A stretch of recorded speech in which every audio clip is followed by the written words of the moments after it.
Malam itu, kampung kami senyap. Angin malam membawa aroma tanah basah dari kebun singkong di belakang rumah-rumah warga. Di kejauhan, lampu temaram dari surau masih menyala. Tapi suara tadarus sudah lama berhenti. Dari balik pagar tinggi rumah Pak Haji, samar-samar terdengar suara benda menghantam tanah. Ritmis, berat, dan penuh tenaga. Setiap hentakan disusul helaan napas panjang. Di siang hari, tidak ada seorang pun yang curiga. Pak Haji adalah sosok teladan bagi kami semua. Lelaki berusia 50-an itu terkenal sebagai orang terpandang, berwibawa, dan dermawan. Dia selalu duduk di saf depan saat salat berjamaah. Bajunya selalu bersih, sorbannya rapi, dan senyumnya. Senyum yang membuat semua orang merasa aman berada di dekatnya. Anak-anak kecil sering mencium tangannya saat pulang sekolah. Orang-orang tua memuji kesalehannya di pos ronda. Kalau bukan karena Pak Haji, musala kita nggak akan selesai dibangun. Begitu kata Ujang, ketua RT, sambil mengangkat jempol. Semua orang setuju. Tapi yang mereka tidak tahu, di balik pintu rumahnya yang megah, ada satu ruangan kecil di ujung lorong, kamar dengan jendela tertutup kain tebal, bau obat menyengat, dan suara napas terengah-engah seorang perempuan tua. Dialah Mak Nur, ibu kandung Pak Haji. Mak Nur terbaring lemah di ranjang tua. Tubuhnya kurus kering, kulitnya pucat, dan matanya sayu. Sejak jatuh sakit 2 tahun lalu, dia hanya bisa menggerakkan tangannya sedikit. Perawat yang dulu rutin datang sudah berhenti berkunjung. Alasannya sederhana, tagihan yang tak pernah dibayar lunas. Siang itu, Mak Nur memanggil pelan. "Minum, air." Suara itu nyaris tenggelam oleh bunyi TV di ruang tamu. Pak Haji masuk, membawa gelas setengah penuh. Dia meletakkannya di meja kecil di samping ranjang tanpa banyak bicara. Tak ada senyum, tak ada belayan. Hanya tatapan singkat yang dingin. Di ruang depan, di meja makan besar yang mengkilap, Pak Haji duduk menghitung uang. Tumpukan amplop berisi donasi dari warga tergeletak di sebelahnya. Kwitansi pinjaman berserakan. Di antara semua itu, ada satu benda yang menarik perhatiannya, brosur mobil mewah keluaran terbaru. Jemarinya menyentuh gambar mobil itu, bibirnya bergerak pelan. Hidup harus efisien. Ironisnya, warga melihat rumah Pak Haji sebagai simbol keberkahan. Pagar besi tinggi dengan ket emas, lampu gantung besar di teras, dan taman kecil dengan pot-pot bunga. Mereka tidak pernah tahu bahwa di belakang pagar itu, ada kamar yang dingin dan sepi, dihuni seorang ibu yang seharusnya mendapat cinta, tapi justru dibiarkan sendiri. Hari itu, menjelang sore, beberapa warga lewat di depan rumahnya. "Assalamualaikum, Haji," sapa mereka. Pak Haji keluar, membalas salam dengan senyum hangat dan obrolan ringan tentang kegiatan masjid minggu depan. Semua percaya bahwa dia adalah lelaki dengan hati seluas langit. Namun, ketika malam turun dan pintu gerbang terkunci rapat, wajahnya berubah. Senyum itu hilang, digantikan tatapan datar dan penuh perhitungan. Dia berdiri di depan jendela dapur, menatap pekarangan belakang yang gelap. Tanah di sana lembab, basah oleh hujan sore tadi. Pak Haji mengambil lampu senter, lalu melangkah keluar. Udara malam menusuk kulit. Suara gesekan sandal di tanah terdengar jelas. Dia berhenti di tepi kebun singkong, memandangi hamparan tanah yang jarang disentuh orang. Kepalanya sedikit menunduk, seperti sedang membayangkan sesuatu yang belum pernah ia lakukan sebelumnya. Dari balik kegelapan, seekor anjing liar menggonggong singkat lalu menghilang. Pak Haji tidak bergeming. Dia menunduk, memungut segenggam tanah, meremasnya, merasakan kelembutannya di telapak tangan. Dan untuk pertama kalinya malam itu, bibirnya menyunggingkan senyum kecil. Senyum yang sama sekali tidak hangat. Dia kembali ke rumah, melewati kamar ibunya. Dari celah pintu, terlihat Mak Nur masih terbaring. Matanya setengah tertutup, napasnya pelan. Pak Haji berhenti sejenak, menatap, lalu menutup pintu tanpa suara. Di ruang belakang, ia menurunkan sebuah cangkul yang sudah berdebu dari gantungan. Tidak ada yang tahu apa yang ia rencanakan. Tapi malam itu, satu hal pasti. Di balik citra mulianya, Pak Haji sedang menyusun langkah pertama menuju sebuah niat yang akan mengubah namanya selamanya di mata kampung. Dan sementara warga tidur nyenyak, percaya pada bayangan teladan yang selama ini mereka puja, suara cangkul mulai memecah kesunyian. Malam itu, hujan rintik turun membasahi genteng rumah Pak Haji. Bunyi tetes air yang jatuh ke talang bercampur dengan suara detak jam dinding di ruang tamu. Rumah itu hening, seolah semua penghuninya terlelap. Kecuali satu orang, Pak Haji sendiri. Dia duduk sendirian di meja makan. Lampu gantung di atas kepalanya memancarkan cahaya kuning temaram. Di depannya, tumpukan kertas berserakan. Kwitansi perawatan, catatan pengeluaran, dan daftar tagihan yang belum dibayar. Tangannya memegang pulpen, mengetuk-ngetuk meja. Matanya fokus pada satu kolom angka. Angka yang terus bertambah setiap bulan. Biaya obat untuk ibunya, Mak Nur. Dia menarik napas panjang, lalu menyandarkan punggung di kursi. Dari jendela, suara hujan terdengar makin deras, menimbulkan riak kecil di ember penampung air di halaman. Pak Haji menatap kosong ke arah brosur mobil mewah yang tadi siang masih ia pegang. Mobil itu, pikirnya, bisa menjadi simbol kejayaan. Bisa membuktikan bahwa ia masih besar di mata orang kampung. Sebuah suara batuk terdengar dari ujung lorong, batuk panjang, berat, dan penuh rasa sakit. Pak Haji melirik ke arah suara itu. Kamar Mak Nur. Batuk itu berlanjut beberapa detik, lalu terhenti, digantikan oleh napas pendek-pendek. Dia bangkit, berjalan perlahan ke kamar ibunya. Saat membuka pintu, aroma obat bercampur bau lembab langsung menyergap. Di ranjang, Mak Nur terbaring dengan selimut tipis. Matanya terbuka sedikit. Air, bisiknya pelan. Pak Haji menoleh ke meja kecil, mengambil gelas, lalu menyodorkannya. Tidak ada kata-kata lembut, tidak ada senyum. Dia hanya memastikan ibunya minum beberapa teguk, lalu menaruh gelas itu kembali. Di luar kamar, dia berdiri sejenak, memandang ke arah kebun belakang lewat jendela dapur. Tanah di sana gelap, basah, dan sepi. Dalam pikirannya, sebuah ide mulai terbentuk. Ide yang bahkan dia sendiri sempat ragu untuk mengakui. Dia kembali ke meja makan, duduk, lalu mulai menulis di secarik kertas. Bukan doa, bukan rencana pembangunan masjid, tapi hitungan yang sangat berbeda. Jika Mak Nur tetap hidup 1 bulan lagi, dia harus mengeluarkan sekian untuk obat, sekian untuk perawat, sekian untuk makanan khusus. Angka-angka itu dia coret, lalu di bawahnya dia tulis satu kalimat. Hidup harus efisien. Lalu, seolah berbicara pada dirinya sendiri, dia bergumam. Kalau semua ini berhenti, aku bisa melakukan lebih banyak kebaikan untuk orang lain. Kata, kebaikan, itu keluar dengan enteng, seakan yang ia pikirkan benar-benar demi kemaslahatan. Malam semakin larut. Di luar, suara kodok bersahutan. Pak Haji mengambil cangkir kopi, menyesap sedikit, lalu menatap lagi ke arah kebun. Dia ingat saat kecil dulu, Mak Nur sering membawanya ke kebun itu. Mereka memetik singkong, bercanda, dan tertawa di bawah sinar matahari. Tapi kenangan itu terasa jauh.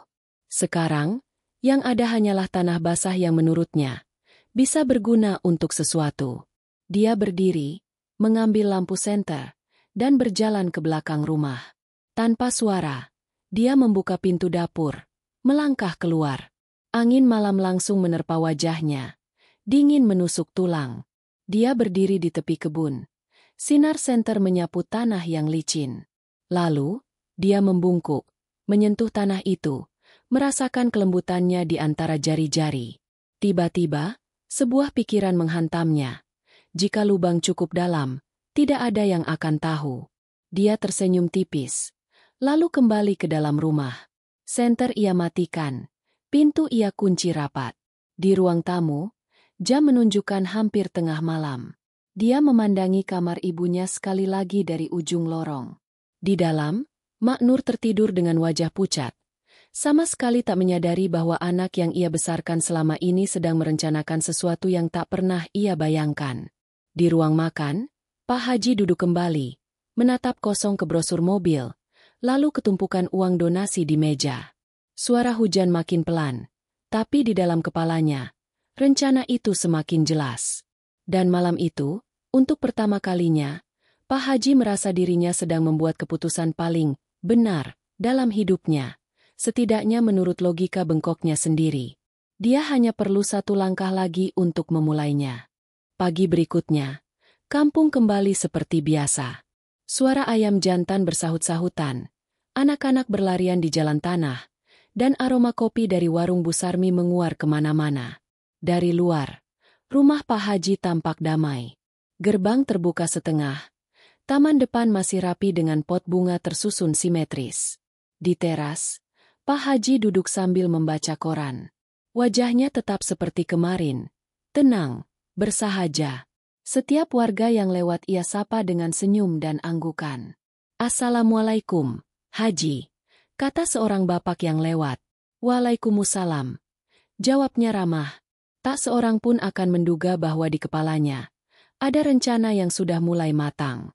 Begitu suasana di luar sepi, ia melipat koran, masuk ke dalam rumah, lalu berjalan menuju gudang kecil di belakang.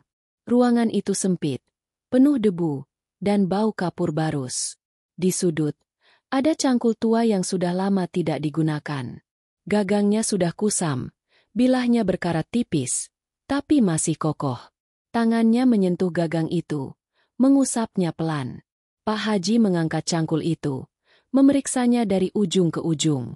Dia juga menemukan skop kecil dan selembar kain putih lusuh yang dulu digunakan sebagai penutup meja pengajian.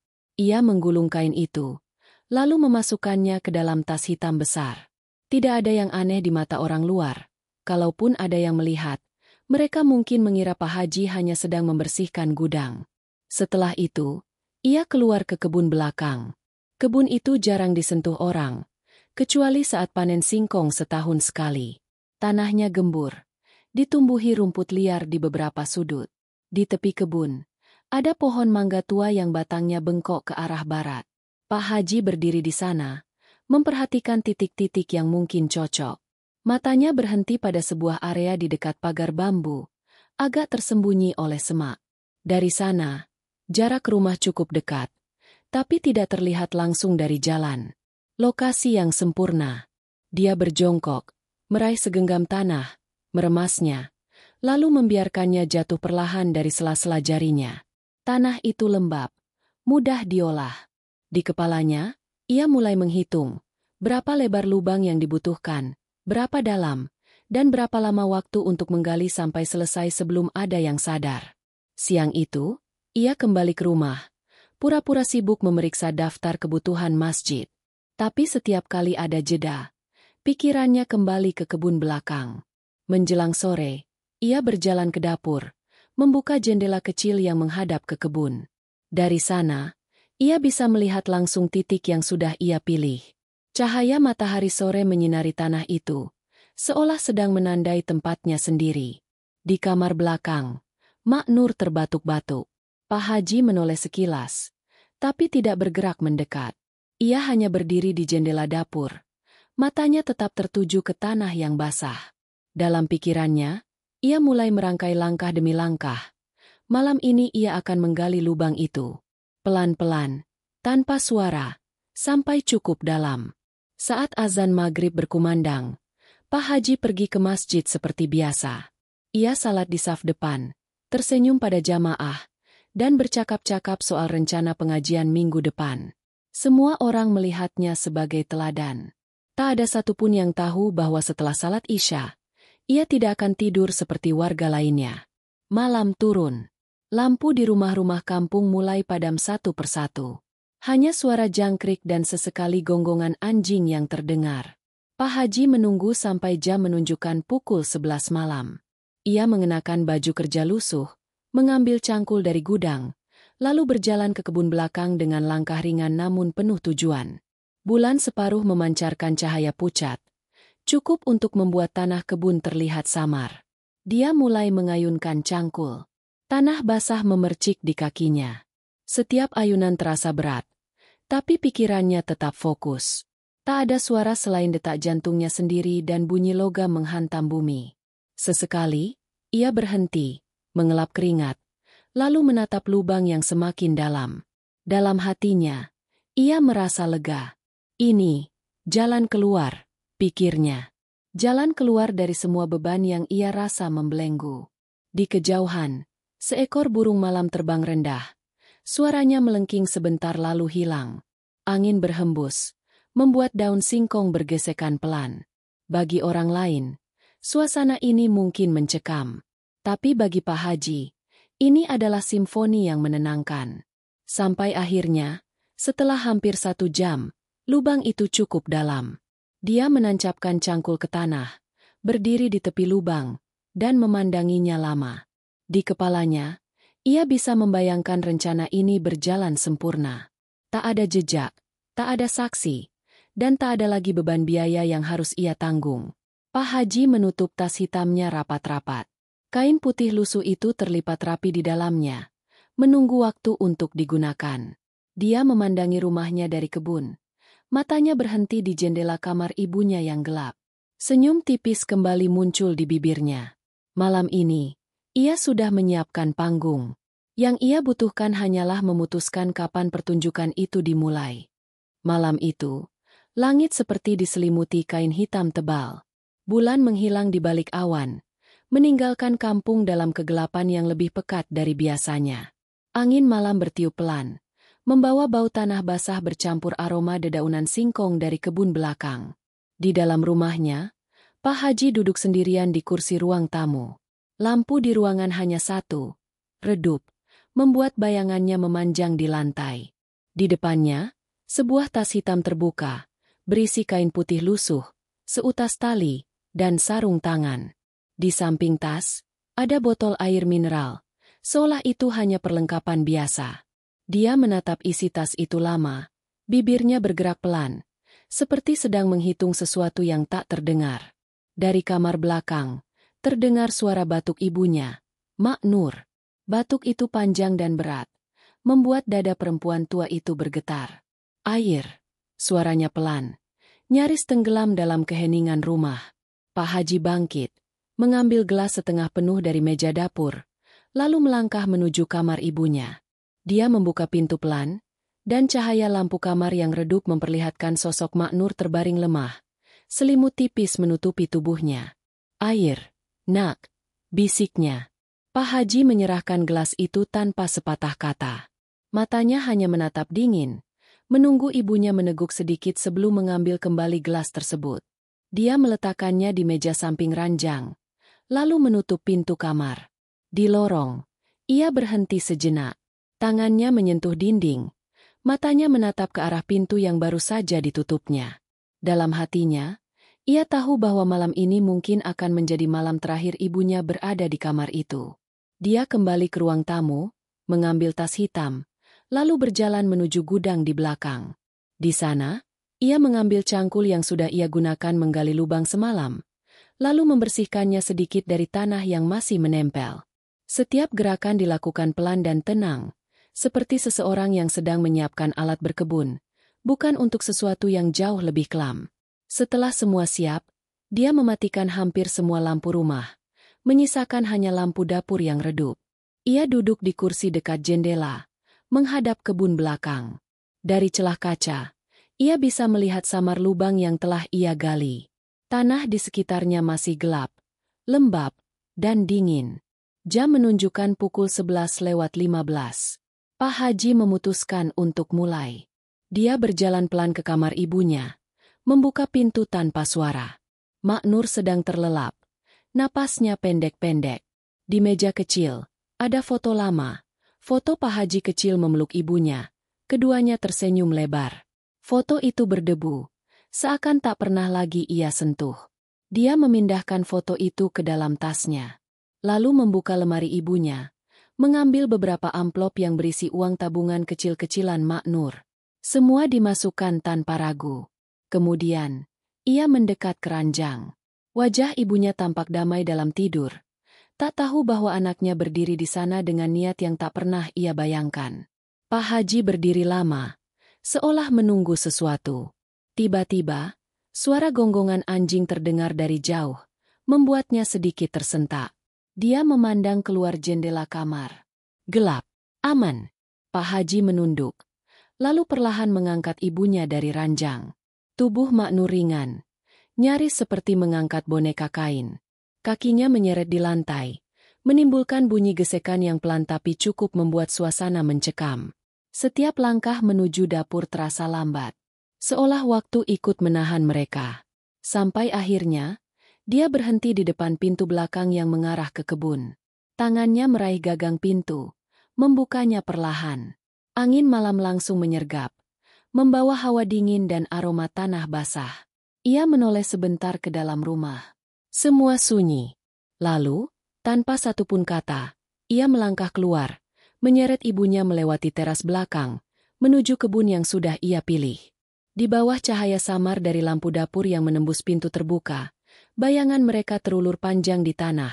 Bayangan seorang anak yang menyeret ibunya menuju lubang gelap yang telah menunggu. Dan malam itu, persiapan terakhir selesai. Yang tersisa hanyalah eksekusi. Udara malam semakin menusuk. Langit tanpa bintang membuat kebun belakang rumah Pak Haji terasa seperti ruang tertutup yang tak punya pintu keluar. Rumput liar bergoyang pelan diterpa angin, dan di sudut yang tersembunyi, lubang besar menganga gelap, menunggu isi. Pak Haji berdiri di tepi lubang itu. Tubuhnya tegap, napasnya teratur, seolah ini hanyalah pekerjaan biasa. Di tangannya, ia masih memegang lengan ibunya, Mak Nur, yang tubuhnya lunglai tapi masih bernyawa. Langkah-langkahnya pelan namun pasti. Setiap gesekan kaki ibunya di tanah menggores hati malam. Tiba-tiba, Mak Nur bergerak sedikit. Matanya terbuka setengah, berusaha menyesuaikan pandangan dengan kegelapan. "Nak, kita di mana ini?" Suaranya serak, nyaris tertelan angin. Pak Haji berhenti. Dia menatap wajah ibunya sekilas. Wajah yang dulu selalu ia lihat ketika ia pulang sekolah, membawa senyum dan segenggam permen dari warung. Tapi senyum itu hanya hantu di kepalanya sekarang. "Kita mau pindah, Bu," jawabnya datar. Mak Nur berkedip, mencoba memahami. "Pindah? Malam-malam?" Napasnya tersengal. "Kenapa nggak tunggu besok?" Pak Haji tidak menjawab.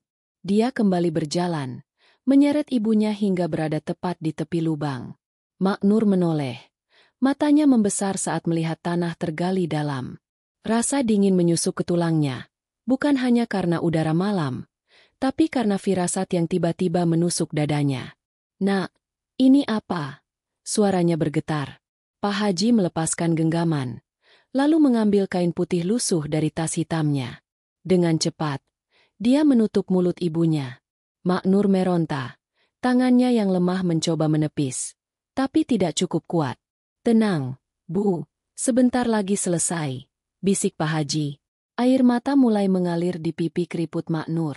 Suara tangisnya tertahan oleh kain di mulut.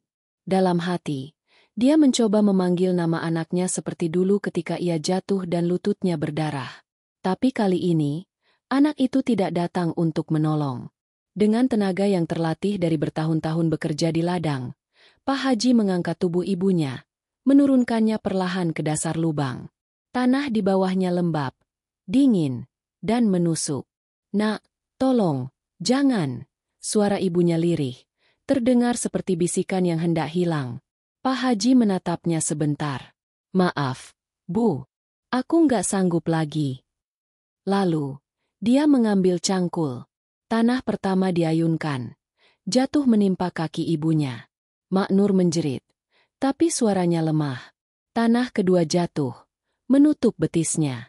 Setiap ayunan cangkul membuat tubuh ibunya semakin tertimbun. Tangan Mak Nur mencoba meraih udara, bergetar, namun terus tertutup tanah. Matanya memandang ke atas, ke wajah anaknya, mencari belas kasih terakhir yang mungkin masih tersisa. Tapi yang ia temukan hanya tatapan dingin. "Kenapa, Nak?"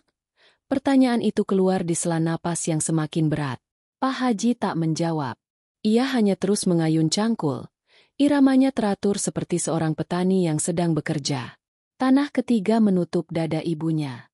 Napasnya semakin terputus-putus. Air mata bercampur tanah di pipinya. Dalam detik-detik terakhir, Mak Nur menggumamkan doa pendek, berharap Tuhan mendengar meski suaranya nyaris hilang. tanah keempat, kelima, keenam, sampai akhirnya hanya wajahnya yang tersisa di permukaan. Malam menjadi saksi ketika mata itu, mata yang dulu penuh cinta, perlahan terpejam. Tidak ada lagi gerakan. Pak Haji menutup sisa lubang itu, meratakan tanahnya dengan telapak kaki. Tangannya bekerja cepat, memastikan tak ada bekas yang mencurigakan. Ketika semua selesai, dia berdiri, menatap tanah itu sejenak, lalu menarik napas panjang. Tidak ada penyesalan di matanya. Hanya kelelahan, dan di ujung bibirnya, senyum tipis. Dia kembali ke rumah, membawa tas hitam yang kini kosong. Lampu dapur ia matikan, pintu ia kunci rapat. Di luar, kebun kembali hening, seolah tidak pernah menjadi tempat lahirnya sebuah dosa besar. Dan malam itu, Pak Haji tidur nyenyak. Langit dini hari itu berat, seolah awan enggan bergerak. Kabut tipis menyelimuti kebun belakang, menutupi lubang yang beberapa jam lalu menjadi panggung dosa. Di bawah sana, Mak Nur masih hidup ketika tanah pertama jatuh menutup tubuhnya. Tapi malam ini, kebun itu seakan menelan segala suara. Lubang yang Pak Haji gali sudah hampir penuh. Tanah yang lembab menekan dada Mak Nur, membuat napasnya terpotong-potong. Setiap butir tanah yang jatuh terdengar seperti pukulan gendang kematian di telinganya. Tangan kurusnya masih berusaha meraih udara, mencakar tanah di sisi lubang, meninggalkan bekas goresan panjang yang segera tertutup lagi. Matanya memandang ke atas, berharap akan ada wajah yang ia kenal mengulurkan tangan. Tapi hanya wajah Pak Haji yang terlihat, kaku, dingin, tanpa setetes pun air mata. Nak, ampuni aku kalau pernah salah. Suaranya serak, lemah, hampir hilang. Pak Haji menghela napas panjang, bukan karena tersentuh, tapi seperti orang yang ingin cepat menyelesaikan pekerjaan. Sudahlah, Bu, istirahatlah. Ucapnya pelan, nyaris tanpa emosi. Cangkulnya kembali bekerja. Setiap ayunan membawa tanah yang jatuh menghantam tubuh ibunya. Lutut, perut, lalu dada, semuanya tertutup. Suara lirih itu makin redup. Mak Nur mencoba berdoa, tapi suaranya terputus-putus. Tanah mulai mencapai lehernya. Pandangannya berkunang-kunang. Telinganya hanya menangkap suara tanah yang jatuh seperti hujan batu. Lalu, hanya wajahnya yang tersisa di permukaan. Mata itu memandang tajam ke arah anaknya, bukan lagi dengan harapan, tapi dengan campuran sakit hati dan ketakutan yang mendalam. Pak Haji berhenti sebentar. Entah mengapa, tatapan itu menusuk. Dalam sepersekian detik, ada kilasan kenangan. Tangan ibunya yang memandikan dirinya waktu kecil, suara nyanyian lirih yang selalu membuatnya tidur, dan rasa hangat pelukan seorang ibu. Namun, kilasan itu langsung ia tepis. Dia mengayun cangkul terakhir. Tanah jatuh, menutup wajah itu. Dunia menjadi gelap bagi Mak Nur. Tidak ada udara, tidak ada suara, hanya sunyi dan beratnya tanah. Pak Haji menepuk-nepuk tanah yang baru ia timbun, meratakannya dengan telapak kaki. Ia memungut beberapa daun kering, menebarkannya di atas gundukan untuk menyamarkan tanda. Dari kejauhan, gundukan itu hanya terlihat seperti tanah biasa. Dia berdiri, menatap hasil kerjanya, lalu menengadah ke langit. Kabut mulai menipis. Matahari pertama belum muncul, tapi garis samar di ufuk timur sudah mulai berwarna keperakan. Pak Haji berjalan kembali ke rumah. Langkahnya ringan, seolah baru saja menyelesaikan pekerjaan yang memuaskan. Di dalam rumah, ia mencuci tangan, mengganti baju, lalu mengambil sarung untuk bersiap ke masjid. Tak ada satupun tanda di wajahnya yang menunjukkan bahwa beberapa menit lalu ia baru mengubur ibunya hidup-hidup. Bagi dunia luar, pagi ini hanyalah pagi biasa di kampung. Tapi di kebun belakang rumah itu, tanah basah menyimpan rahasia yang akan menunggu waktu untuk terbongkar. Pagi itu, matahari muncul dengan sinar keemasan yang menembus celah dedaunan kelapa. Kampung kembali hidup seperti biasa. Suara ayam berkokok, anak-anak berlari ke sekolah, ibu-ibu menimba air dari sumur. Tidak ada satupun yang tahu bahwa di kebun belakang rumah Pak Haji, tanah basah menyimpan rahasia paling kelam yang pernah ada di kampung ini. Pak Haji keluar rumah dengan langkah santai, mengenakan baju koko putih bersih dan sarung bermotif kotak-kotak. Sorbannya rapi. Wajahnya terlihat segar seolah ia tidur nyenyak semalam. Ia menuju masjid seperti biasa, menyapa setiap orang yang lewat. "Assalamualaikum, Haji," sapa Ujang, Ketua RT. "Waalaikumsalam, Pak RT, doakan saya kuat, ya," jawab Pak Haji. Suaranya sengaja dibuat berat, seperti sedang menahan beban. Kalimat itu cukup untuk memancing rasa ingin tahu warga. Setelah salat subuh berjamaah, Pak Haji berdiri di hadapan jamaah dengan wajah tertunduk. "Saudara-saudara, saya ingin mengabarkan. Ibu saya, Mak Nur, telah berpulang tadi malam," katanya lirih. Suara itu pecah di akhir kalimat, seperti menahan tangis. Beberapa jamaah terkejut. Ada yang langsung mengucapkan innalillahi wa inna ilaihi raji'un. Seorang ibu di saf belakang menutup mulutnya, terisak pelan. Semua percaya. Tidak ada yang bertanya lebih jauh. Pak Haji melanjutkan, "Beliau meninggal di rumah sakit di kota sebelah. Saya tidak sempat memanggil kalian, karena semuanya terjadi begitu cepat." Kebohongan itu meluncur mulus dari mulutnya. Padahal semalam, satu-satunya rumah sakit yang dikunjungi Mak Nur hanyalah lubang tanah di kebun belakang. Setelah pengumuman itu, warga langsung berinisiatif mengatur tahlilan. Pak Haji pura-pura menolak, tapi akhirnya menerima dengan berat hati. "Kalau memang kalian ikhlas, saya tidak bisa menolak kebaikan itu," katanya sambil menunduk. Hari itu, halaman rumahnya ramai. Karpet digelar, kursi plastik disusun. Aroma kopi dan gorengan menguar, bercampur bau dupa dari pembakaran kemenyan di sudut teras. Para ibu menyiapkan nasi kotak. Para bapak sibuk mengatur kursi. Pak Haji duduk di kursi tamu, menerima ucapan bela sungkawa. Tangannya menggenggam erat tangan setiap orang yang datang, matanya berkaca-kaca, dan sesekali ia menghela napas panjang, seperti menahan sedih. "Semoga husnul khotimah, Haji.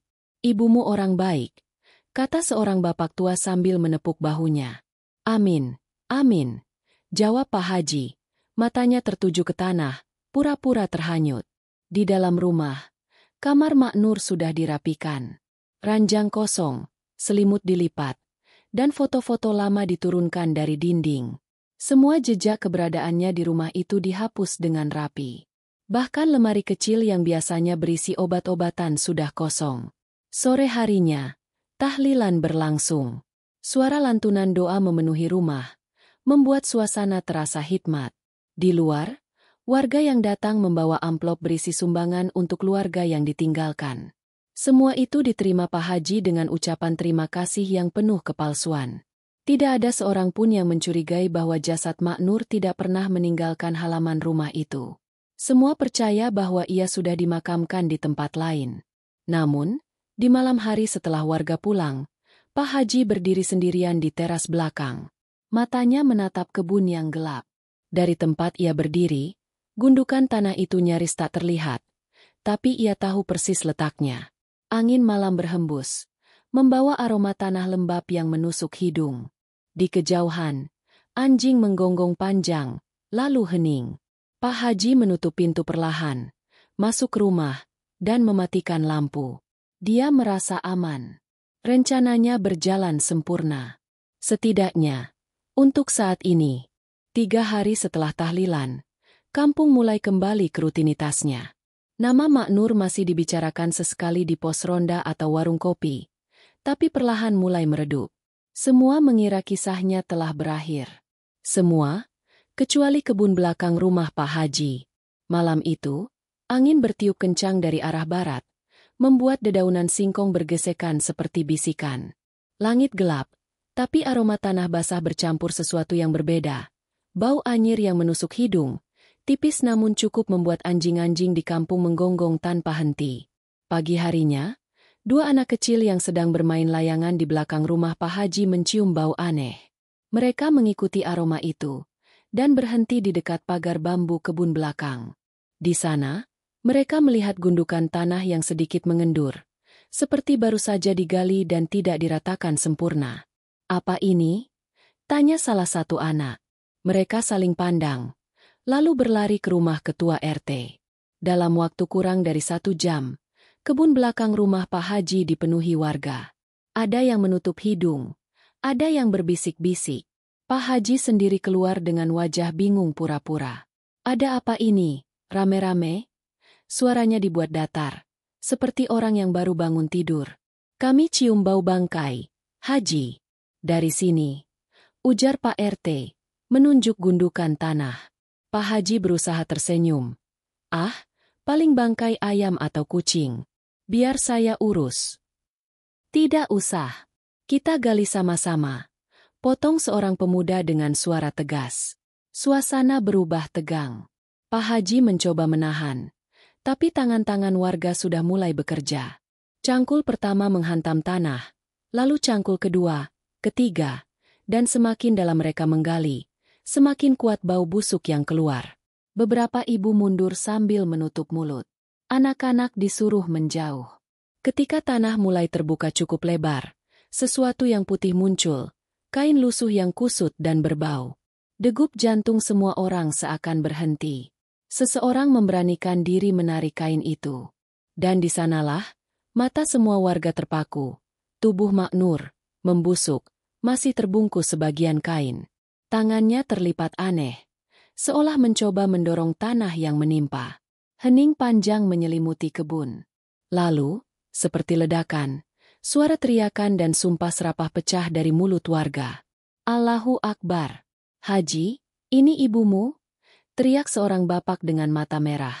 Pak Haji mundur beberapa langkah. Wajahnya pucat. Bukan saya. Ini pasti. Suaranya bergetar, mencari alasan. Tapi tidak ada kata yang cukup untuk melawan kenyataan di depan mata. Seorang pemuda maju, mendorong dada Pak Haji dengan kasar. Kau yang tinggal di sini. Tidak ada orang lain. Warga lain ikut maju, membentuk lingkaran. Mata mereka penuh amarah. Ada yang menggenggam kerah bajunya. Ada yang mengacungkan cangkul. Pak Haji mencoba melawan. Saya hilaf, demi Allah saya. Tutup mulutmu, bentak Pak RT. Suaranya bergetar antara marah dan jijik. Kau bunuh ibumu sendiri. Lalu berani berpura-pura berkabung di depan kami. Jeritan, cacian, dan ancaman memenuhi udara. Beberapa warga menangis melihat wajah Maknur yang membusuk di bawah tanah rumah anaknya sendiri. Tanpa banyak kata, dua pemuda mengikat tangan Pak Haji dengan tali. Warga menyeretnya keluar dari kebun, melewati jalan kampung. Orang-orang keluar rumah, melihat pemandangan itu. Beberapa meludah ke tanah. Beberapa memukul bahunya dengan kepalan tangan. Pak Haji menunduk, mencoba menghindari tatapan semua orang. Tapi rasa malu itu kini berubah menjadi sesuatu yang lebih berat. Takdirnya telah disegel. Di kebun belakang, jasad Maknur diangkat dengan hati-hati. Doa-doa dibacakan, kali ini tanpa kemunafikan. Semua mata basah, bukan hanya karena kehilangan, tapi karena rasa sakit yang ditinggalkan oleh pengkhianatan seorang anak kepada ibunya. Dan malam itu, di rumah yang dulu disebut rumah Pak Haji, tak ada lagi lampu menyala. Tak ada lagi suara salam di teras. Tak ada lagi senyum yang menyapa warga. Yang tersisa hanyalah tanah basah di kebun belakang. Dan kenangan pahit yang akan diceritakan turun-temurun sebagai kisah seorang haji yang durhaka pada darah dagingnya sendiri.